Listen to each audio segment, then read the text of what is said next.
on Facebook. We are live on Riverside. We'll be waiting for LinkedIn to catch up.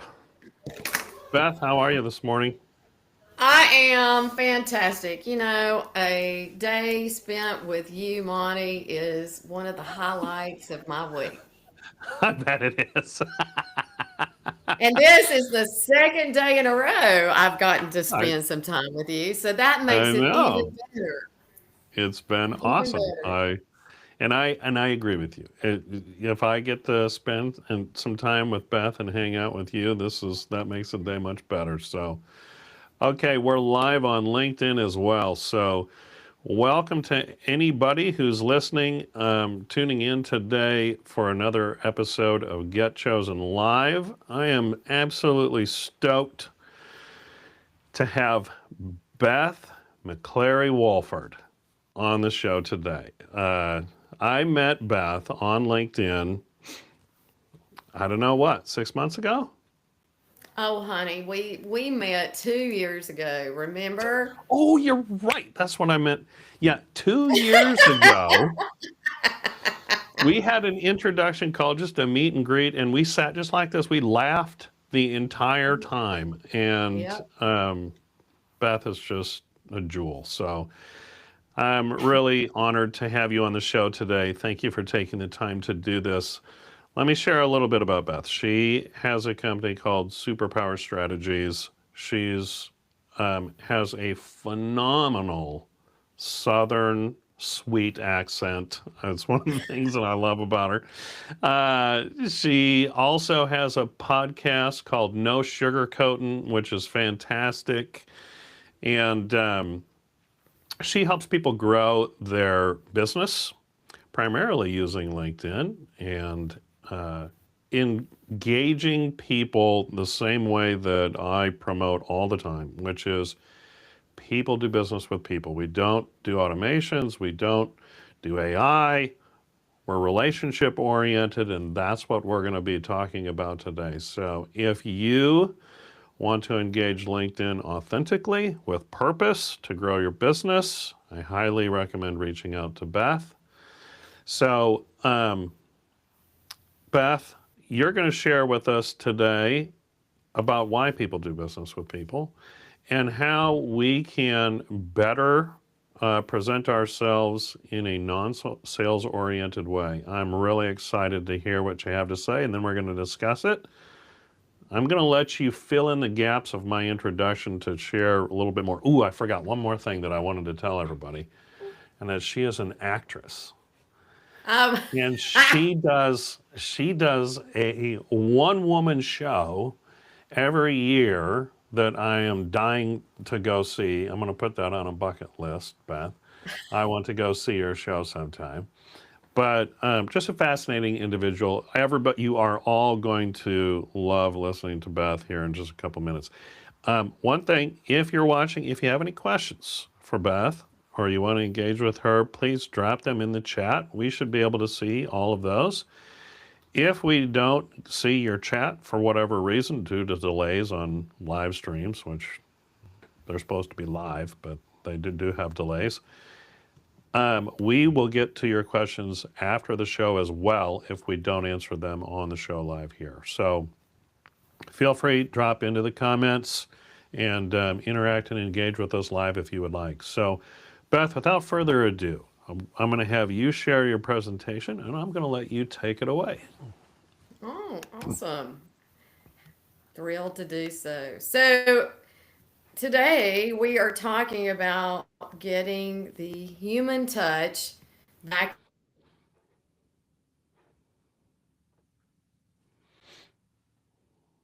into sales.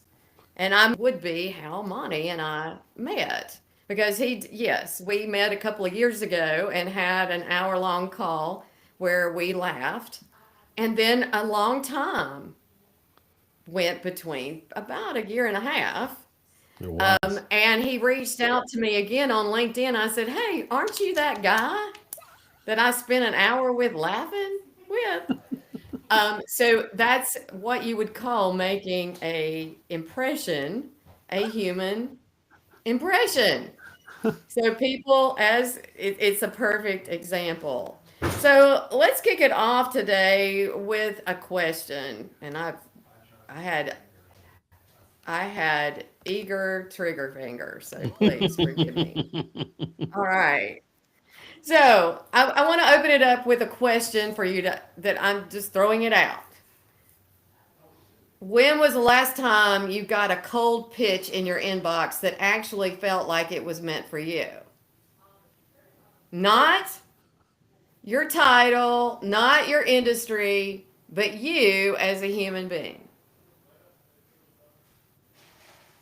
Well, the Never. reality is that any outreach that you're getting these days is it's really rare that you feel that you're being connected with as a human being.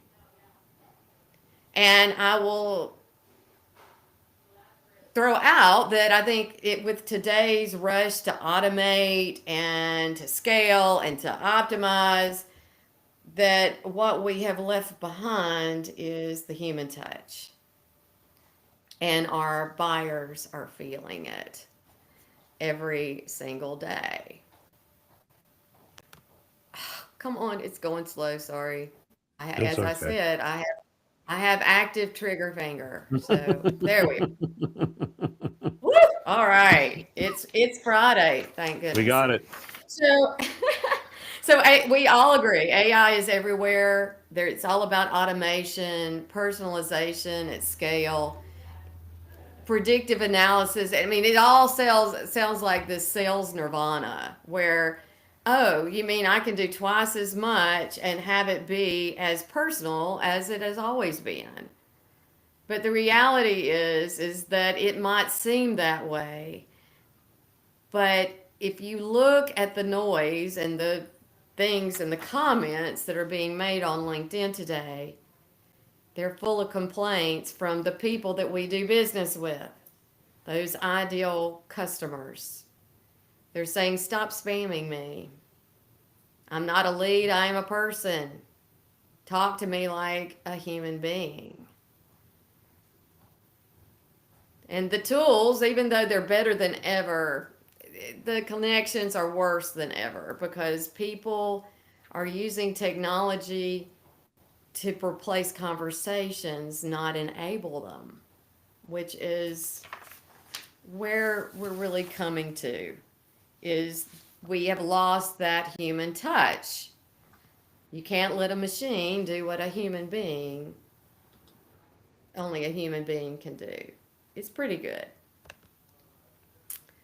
So everybody wants that magic pill. We all want that shortcut. Salespeople are notorious for it. Problem is there are no shortcuts. You can have AI help you develop the best subject line or what's the highest converting template that you can use, or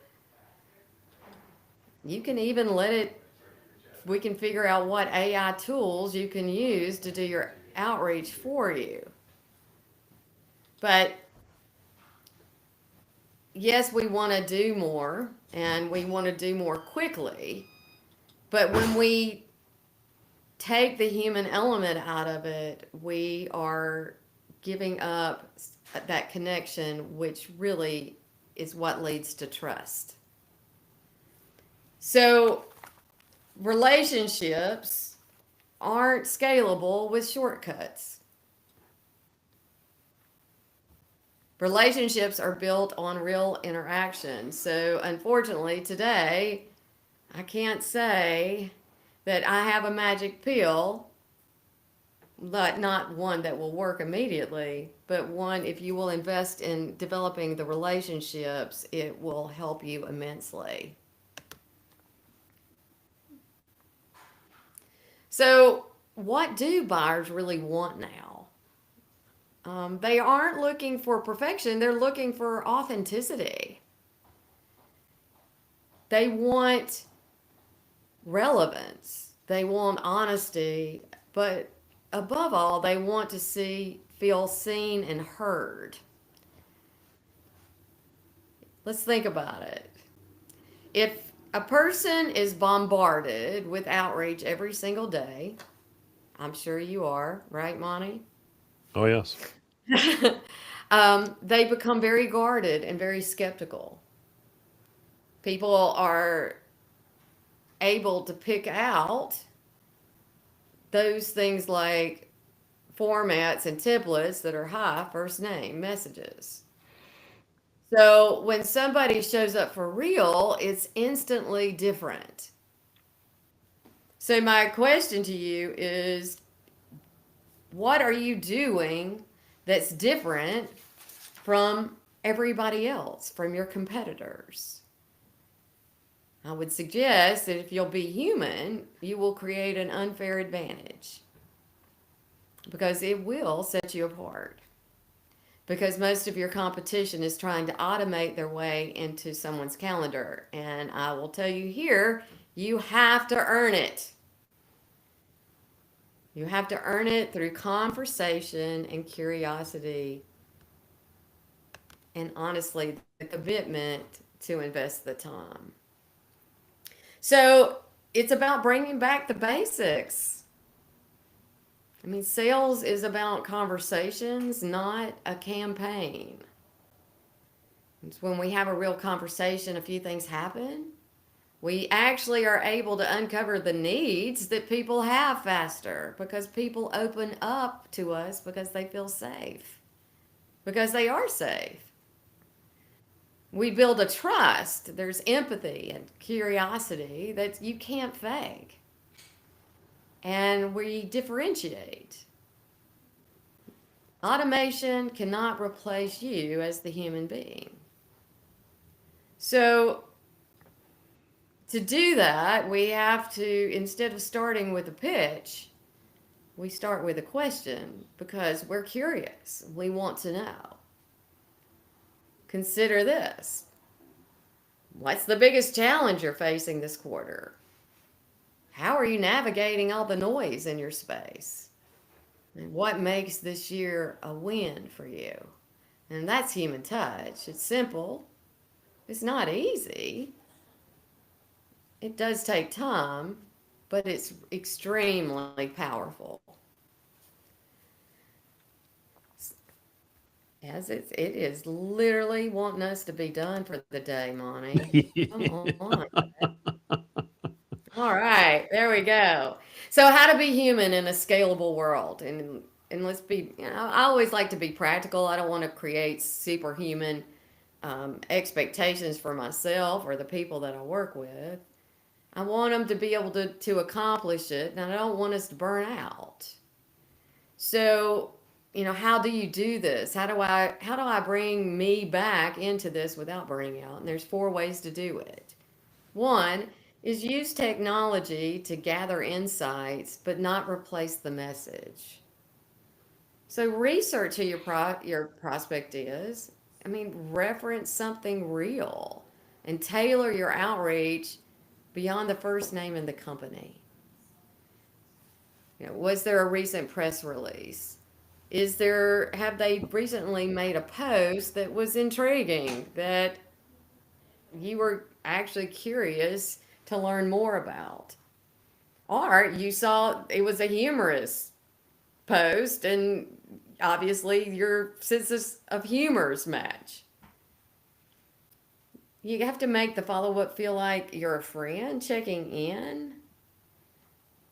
Yesterday, it reminded me when I was reviewing this to prepare for today.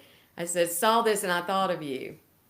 Yesterday, I introduced a friend of mine to another friend based on a conversation that I had had with the friend, the new friend, or the friend that I had introduced. This is getting confusing. So, the friend of the friend of the friend. So, my new friend, I introduced to an old friend, and the old friend had mentioned 2 years before that she was looking for what my new friend offered. Uh-huh. And I introduced them yesterday. And my old friend said, "I cannot believe you remembered that conversation." And when I introduced them, I said, when she shared with me what she did, I immediately thought of you in a conversation we had 2 years ago. That is meaningful. That means I think you've shared with me information throughout our relationship, and I have held on to that. And this immediately struck a nerve for me that I needed to follow up. That's a human connection. Um, Being curious, if you have let's say you have a prospect or a customer that's experiencing a challenge, and you reach out to a prospect that you're trying to build a relationship with and wonder if they're having that same challenge, they're in the same industry, chances are that they are having that challenge. And leading, of course, with curiosity, not with a calendar link. Let's start with the questions. Sometimes, if you'll start with the questions and start a real conversation, they'll ask to meet with you before you even have to ask them. Very true. Yeah. And that's the most beautiful place to be. Mm-hmm. That means you've really triggered it. And then coach yourself and your team on tone. Think, role play it. Listen to your calls. Read your messages. Have other people read your messages and say, what does this say to you? Because sometimes I say it's seeing the forest from the trees. Sometimes you need a different set of eyes on things to be able to really see and hear what it is you're saying. And remember that authenticity scales through consistency, not automation. Sometimes more is not better. Sometimes consistency is what matters the most. I always say that sometimes people are testing you to see how long you will keep it up. I read somewhere it can take up to 20 to 50 touches to get somebody's attention. I said it's probably because one reason is they're testing it. So what happens when you follow through and you're consistent and you take these steps and you become human again? Well, your outreach becomes, people welcome it. They don't mind you posting comments against their post or reaching out when you seem to have a connection. Think about the phone ringing and you answer it, and it's that long lost friend you haven't talked to in months. That's what you want people to feel about you, and that's what it's like to do business with you, because they feel like you care, they feel like it's help, and it's not you trying to sell them something. Because true sales is about providing a solution, it's not about selling a product. And that solution helps people, it provides value. And if you're providing value, then your closing rates improve. And that's because you're solving the right problems, not the ones that you thought they had. It was the ones that you really took the time to understand. Remember in the beginning, I said people want to be seen and heard, and they feel seen and heard. And then your brand grows because you've developed trust. And, because buyers remember how you made them feel. Mm-hmm. People buy from people. People buy on emotion. And that's what makes you different, is to be human. And if you'll do those things in a world that's obsessed, and we are, with automation, being human is radical. I'll point out, when was the last time someone wrote you a handwritten thank you note? Can you remember, Monty? Um, Probably 2 years ago from Yeah. church. Well, there you go. But if you think about it, if someone sent you a thank you note in the mail, it would mean something, wouldn't it? Yeah, for sure. Yeah.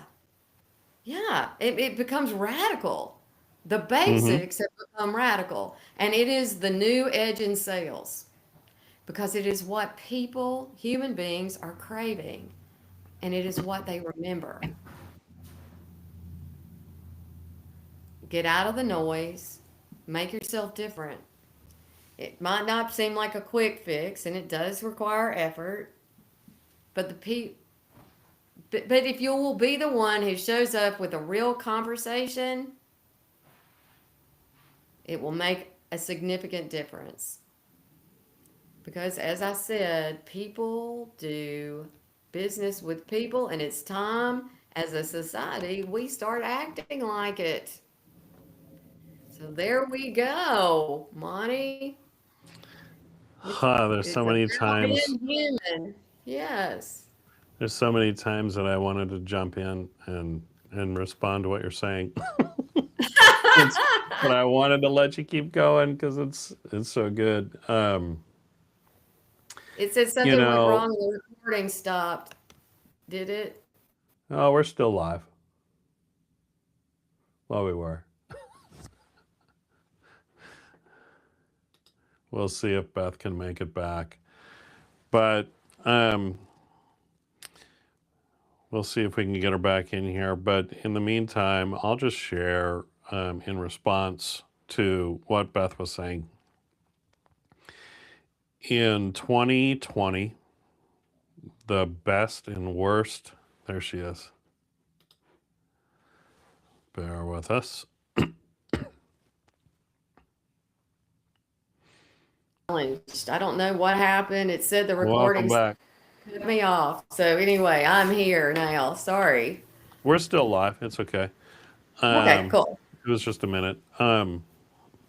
So, what I was about to say before you got dropped out was that in 2020, the best and worst thing happened to LinkedIn. Pandemic Hmm. hits, everything shuts down. User, uh, the users on LinkedIn skyrocketed. If you didn't have an account, you were getting one. If you didn't use LinkedIn, you were starting to use it because it was the only way people could really do business with each other. Hmm. That's the best thing. The worst Hmm. thing is nobody knew how to use it. And instead of using it the way they should be, they turned it into a sales machine. Hmm. And it was just connect and pitch, connect and pitch. Hmm. Prior to 2020, you could connect with somebody, and within a message or two, for one, people would respond to your messages. Hmm. And for two, you could say, if you're open to it, I'd love to do an introduction call with you just to meet you. Hmm. And people would do that. After Yep. 2020, when 2020 happened, now people are still very resistant to that. Hmm. And the reason why is because, LinkedIn became this sales machine and it became a tool for sales instead of a tool for networking and meeting people. Hmm. And first thing I'd like to ask you is if you have found if that has changed at all, if people are beginning to figure it out that the connect and pitch doesn't work and it's about meeting people, and if you're finding more people who are open to having conversations, if they don't feel like it's connected to the pitch, within the same conversation. Yeah. Um, the being different, making a different kind of noise makes you stand out. So the short answer to your question, Monty, is yes. I do feel that it is changing. Um, for our benefit, Monty, I don't want it to change too fast because I really want us to be different. True, true. I mean, I want it to be my unfair advantage. And in the world of business, there are enough people out there that want the easy, the quick, Oh the yeah. large scale outreach. Because if you throw it's the whole concept. If you throw enough spaghetti on the wall, it's going to stick. Something's going to Yeah. stick eventually, and it will. Hmm. But is that what we want in the long term? You and I, no, it isn't what No. we want. We want those long term relationships. It's not about who I know, it's who knows me and how to, and sharing what I do and understanding what other people do to see where I fit into the equation. Hmm. Um, it's not, I don't, I want to have conversations whether I do business with those people or not, Agreed. because one, I learned from those conversations, um, and they know me, and that you never know when 2 years down the road they That's might be exactly sitting right. with someone and get introduced and says, you know who, there was a lady, I talked to, and I think you need to talk to her. She Yeah. might not be the one, but boy, she will probably know the person who you need to talk to. That's what business is all about. That Yeah. is what sales is all about. That's what networking is all about. Yeah. And And I'm afraid to interject in that. I'm afraid that in our society, and it's not getting better. In our society, we're such a microwave.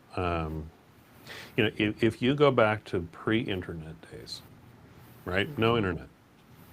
mhm, Door-to-door sales was still a thing. mhm, People would go and drive to businesses, walk in, and try and establish relationships with people. mhm, Um, it was entirely about relationships. mhm, And when people would talk about successful salespeople of that time, they would say, "Oh, that person has a big network."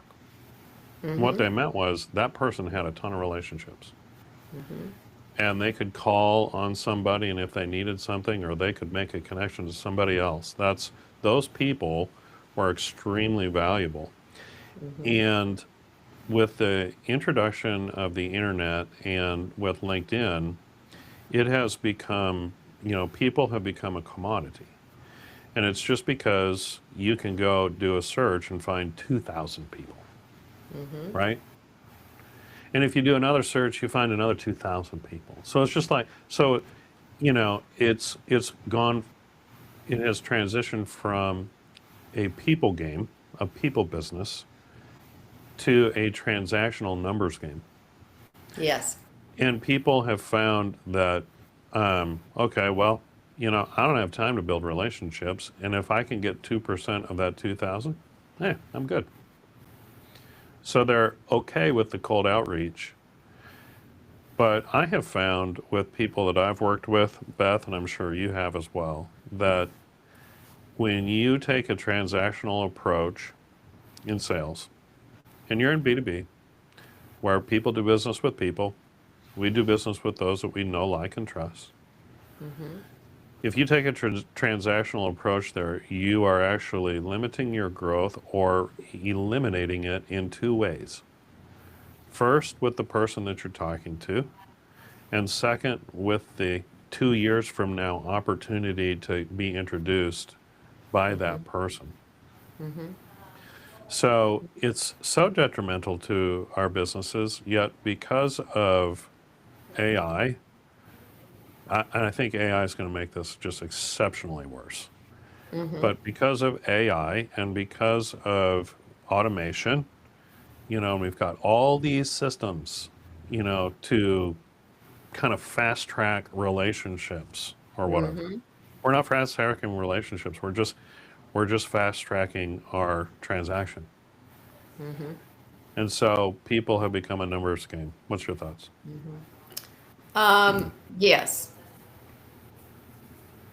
Pe-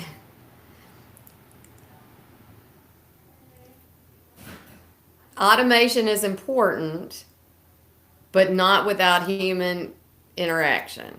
And I say this, for example, when I set up a sales process and I have in it, for example, let's say you do a discovery call and then you follow up after the discovery call, you follow up with an email after the discovery call that says, here's what we talked about. I'm looking forward to meet you on this date when Yeah. I come back with my presentation. Here were the challenges that you had.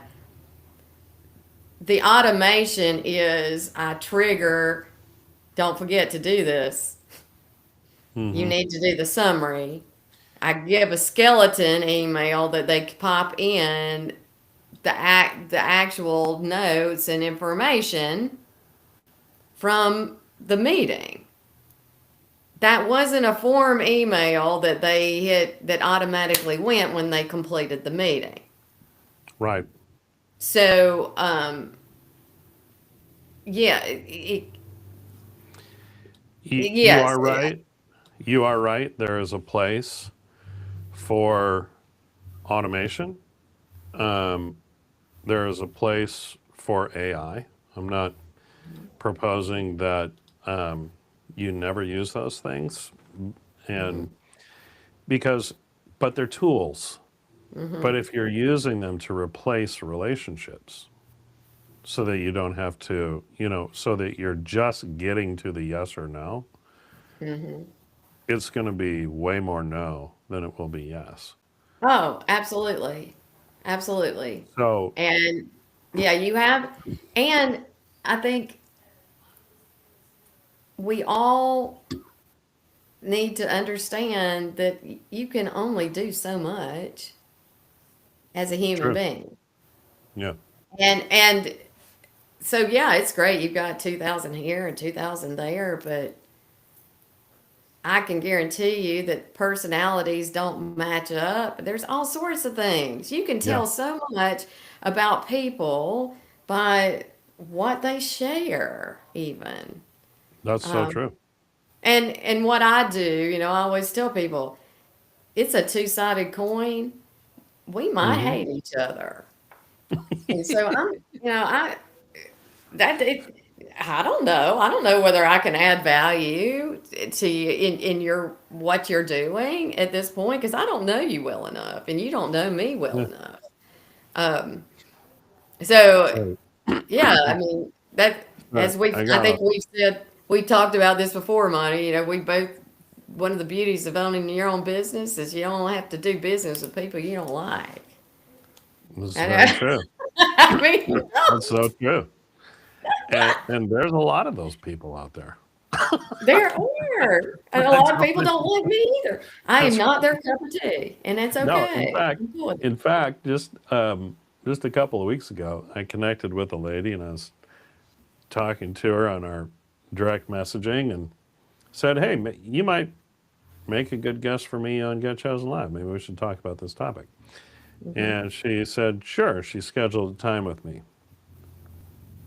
Well, that same day, there was some political post favorable towards the current administration, and I put a like on it or something like that. I didn't no comments or nothing, just put a like. She, she messages me, and for one, she canceled the meeting, messages me, and saying, "I will not do any business with anyone who will support this current administration," and disconnects. I'm like, okay. But I'm fine with that. Sure. If you don't, if that's the ability that we get when we're actually talking to people and having relationships, developing Mhm. relationships on LinkedIn. You know, you don't want to do business with somebody, don't do business with them. But Mhm. there, where you start, I think, is the issue, and how you get to the end Mhm. matters a lot. Mhm. And I think it's going to matter even more and more as the years go by now with AI. So, just for the sake of discussion, just because everybody talks about AI and we all like to predict it, where do you think it's going to be in the next few years, how much is it going to be affecting us? Oh, the I think that repetitive tasks are only going to escalate. I think that in situations where we have um, outbound call centers that are doing enormous outbound calls, that is going to pick up pretty significantly just because as human beings we can't do what those kinds of things need to do. Hmm. Um, and I do think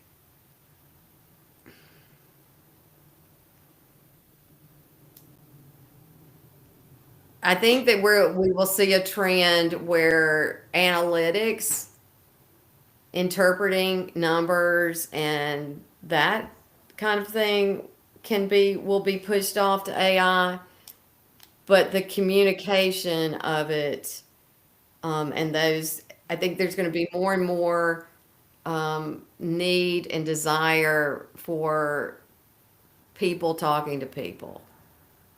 Does that answer your question? Yes. Okay. Um, I personally think we're going to go through a period of time of pretty significant disconnect. I don't think it's going to be in the next couple of years. I think it's going to be in the generation that grows up with AI. Mm-hmm.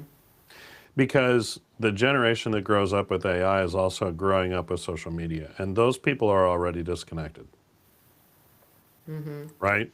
Mm-hmm. I Mm-hmm. mean, they're using social media, they're using all these different platforms, for communicating. And it's all just on a screen. It's not face to face. You know, we're not doing things with people. I think as a society, it's like neighbors don't really know neighbors much anymore. We kind of live in our houses and we might know the name and the face, but we're not getting together and doing anything. Mm-hmm. Largely. Um, but this next generation that I've seen, that is growing up, they seem to be very disconnected from one another. And I think AI is going to amplify that significantly.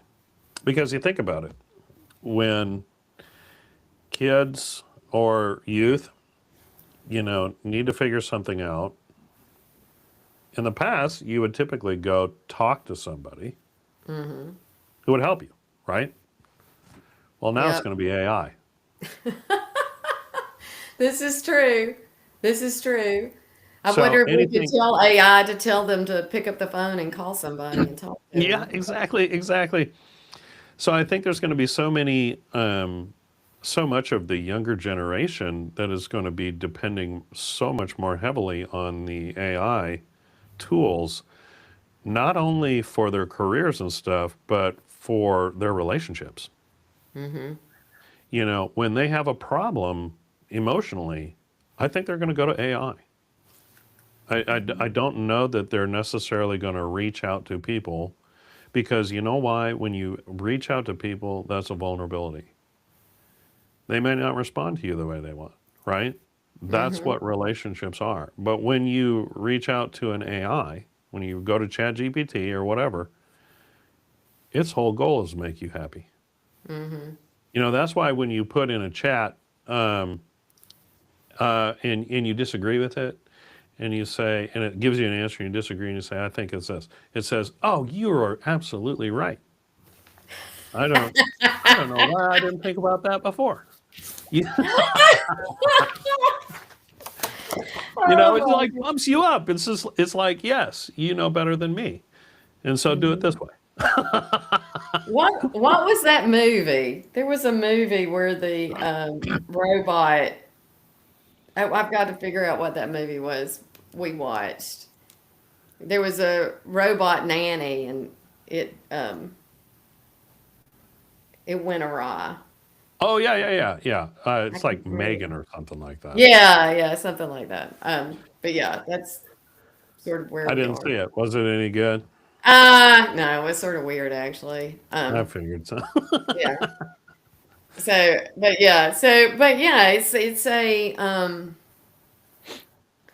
we are a immediate gratification society, Yeah. and it's worse than it's ever been. Mm-hmm. Um, those of us that were around before email and before cell phones and um, have a perspective, but those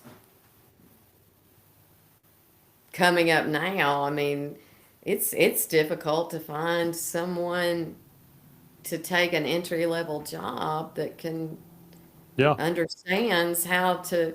I mean, I had an intern. I had to show how to put an address on a envelope. I laugh. I'm not kidding you. I'm being honest. And I so laugh, I but I am went to not my son surprised. and I said, who teaches language arts, and I said, you need to add to your curriculum how to write a letter and how to do an envelope.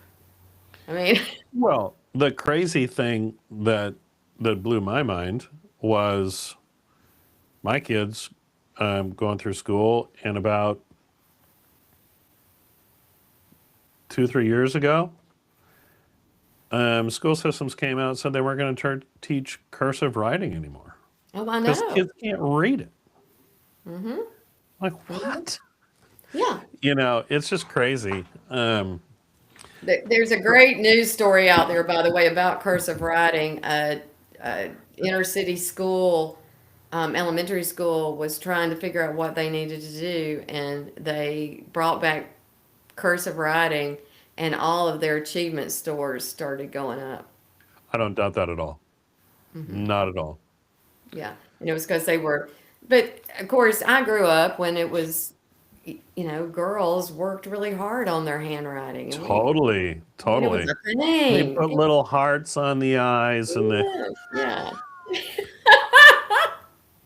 it's It so was true. And artistic. it's because cursive writing is creative. It does bring it draws out your creative ability, right?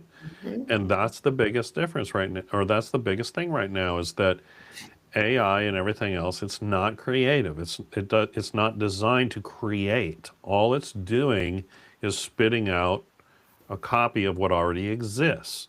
So, Mhm. people are the only ones that have the ability to be creative. Mhm. And and there's also a lot of imperfection in that, which is sometimes the imperfections are what makes it great, right?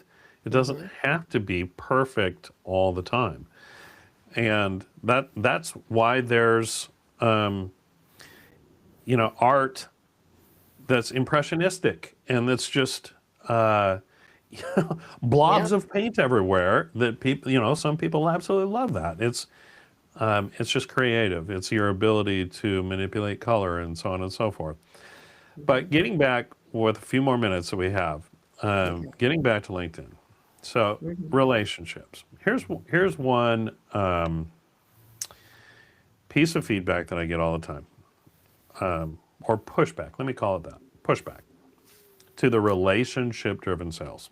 Okay, Mhm. takes too long. Why? It's that's playing the long game. Mhm. What do you say to that? Um, well, let's instead of calling it relationships, let's just call it dating. And so you see a good-looking lady, I see a good-looking fella, and that good-looking fella or good-looking lady in sales would be your ideal customer. Hmm. I mean, everything about them, that particular company is your ideal. And you go out, and the first time you see them, or you're in an environment where you're able to share something, you immediately go and say, I want to go out on a date.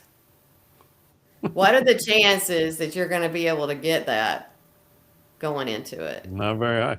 1 to Not very high at 2%. all. But let's say you're around this particular person and you comment on their post and you're really studying who they are and you're evaluating and commenting and trying and starting a conversation or finding people around them that know so you can get an introduction. And then all of a sudden you start having a conversation and you ask them out on a date, your chances are pretty damn good. Yeah. So if we approach life that way, and that is a relationship, business or whatever, you have to earn it. Oh, And yes. it is the long game. But I can assure you that if you do it that way, those people are connected to you and you have a relationship with them. Yeah. And that's I not had a, taken lightly. That's the long game, and that's how you win mm-hmm. in the long run. It's totally the truth. I had a tagline for my former company that said it's a race to relationships. Hmm. And we all have relationships. Somebody's going to have the relationship with the person that you want to have a relationship with, Hmm. right? Um, if you're in the B2B space, you don't need to have 2,000 relationships. You might need to have one, Hmm. and that one might produce all that you need. Yep. So you don't have to be focused on, does it take too long? No, it just, the amount of time it takes is the amount of time it takes. Hmm. But what you're doing is looking for the right relationship, and that takes human interaction. Hmm. And, I saw some statistics, have a statistic that I gave on another presentation. You're right, it does take up to 27 touches before you may get somebody to respond. That may be both digital, there's a number of ways that that can happen. It can happen anyway. I always say it doesn't matter Yeah, if it's a business card sitting on their desk that they move right. around. That's exactly right. That counts. Yeah. Yep, take up to 27. Used to be 12, by the way. Yep. Yep. But you know why it's 27? Because there's so much noise. There's Yep. so much more hitting us because of the internet and because of social media and everything else. So you get bombarded with messages and email, with text messages, with phone calls, you know, DMs on LinkedIn. It's everywhere. So Hmm. that's why it may take up to 27. When the bars or people typically quit trying Hmm. to establish relationships? One or two. One. You're exactly right. They try it once and they don't they don't go back again. How crazy Hmm. is that? It's like walking into a live networking event, walking around and saying hello, hello, and never going back to have a conversation again. You're never Hmm. going to get any business that way. You're never going to have any relationships that way. Yet Hmm. that is what most people are doing on LinkedIn. Yes. Even worse is if you're walking in saying, "You want to buy this? Would you buy this?" That's worse than the hello. That's not even human in a sense. Nobody's going to do that. Yet people are doing that every day on LinkedIn. Hmm. Every day. Hmm. Hmm. So you're just praying that you bump into the one person that happens to have the one problem that you solve and they need it solved right now. Yeah, it's called spraying So, and praying. this odds are so against you. Hmm. But the odds are so much in your favor when you establish relationships and you actually provide value to people. Yes. Well, Yes. Beth, this was a delight as usual. I absolutely, really Loved it. Appreciate your willingness to come on the show. If you want to get a hold of Beth, here is her LinkedIn profile. Be sure and go connect with her. You're not going to regret it. Make sure you lead with relationship, not with connect and pitch, or she's going to boot you the heck right out of here. You know, if somebody asks to connect with me, Monty, I connect with everybody who asks, Yeah, unless they don't have a picture on their profile, and then that's right. I ignore those. Then you're scurvy, and we don't want you. So Yes, no scurvy, no scurvy. now, if you want to learn more about Superpower Strategies, you can go to her website, superpowerstrategies.com. If you want to learn more about myself and brand managers, you can go to brandmanagers.agency. And if you want to be on the show, Get Chosen Live, okay, you can go to getchosenlive.com. And up at the top of the screen, you'll find a link that says Be on the Show. And you can click on that. We'll have a conversation. If you've got something good to say or something good to present, I might have you on the show. Beth, awesome to have you. It was a delight. Thank you for sharing your knowledge, your wisdom with us. Is there anything you want to leave us with? No, go sell something. Fantastic. All right, everybody. We will see you in 2 weeks with another episode of Get Chosen Live. We're live every other Friday at 11:30 Central, 12:30 Eastern. And we'll see you next time.